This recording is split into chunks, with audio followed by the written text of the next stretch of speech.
Outside the bottle factory, all you can see are the great flames of the furnace, licking against the darkened, translucent walls. Inside, a heap of sand is being shoveled up. But it's not just any old sand from the beach, you know, because to make glass, we need to dig sand that is rich in a mineral called silica.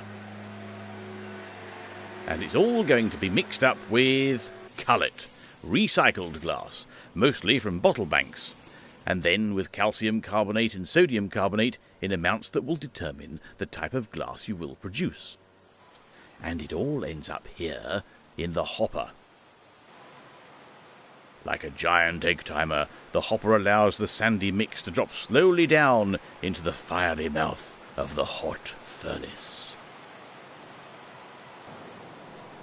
A special camera inside shows the gas flame reducing the sandy mix into a pool of liquid glass.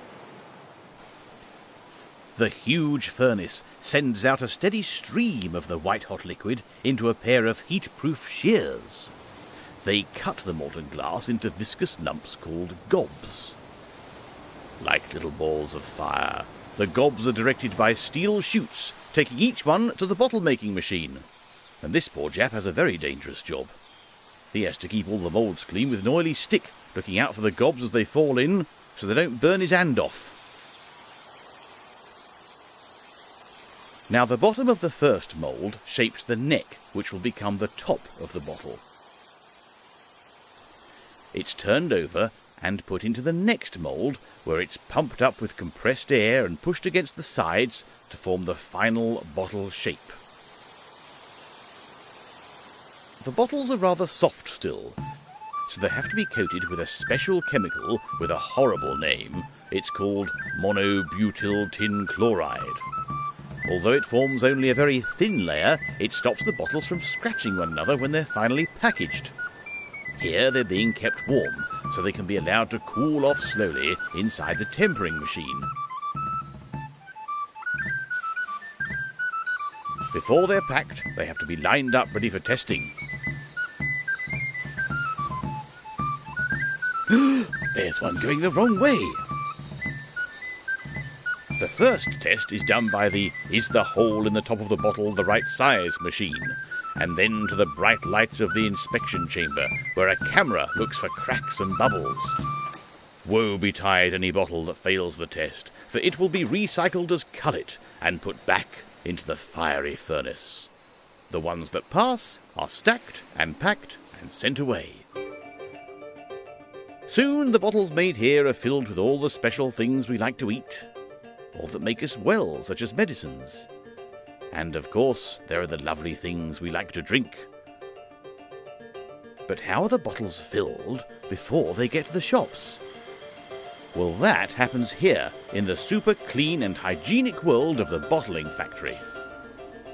The drink, whatever it might be, arrives in a tanker, and after testing, an extraction pipe is attached at the bottom.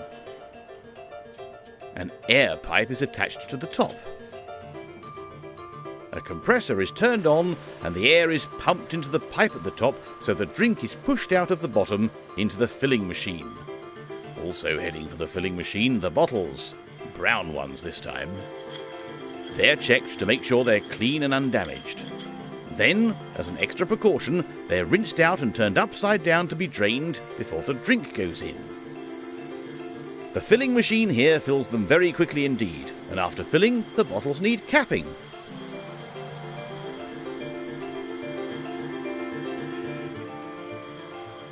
A quick turn and the caps are on. And after all that, there's still a bit of froth stuck to the top of each bottle, so it's off for a hot shower. A couple of hours in this pasteurizer kills any germs that may have got into the system. And now the bottles are ready to go into another machine. Can you guess what it is? It's the labeller! A quick squirt of air to remove the drips of water from around the cap, and the bottles are all ready to be packed. And in all these processes, not a human hand was involved. Except for the one with the oily stick, of course.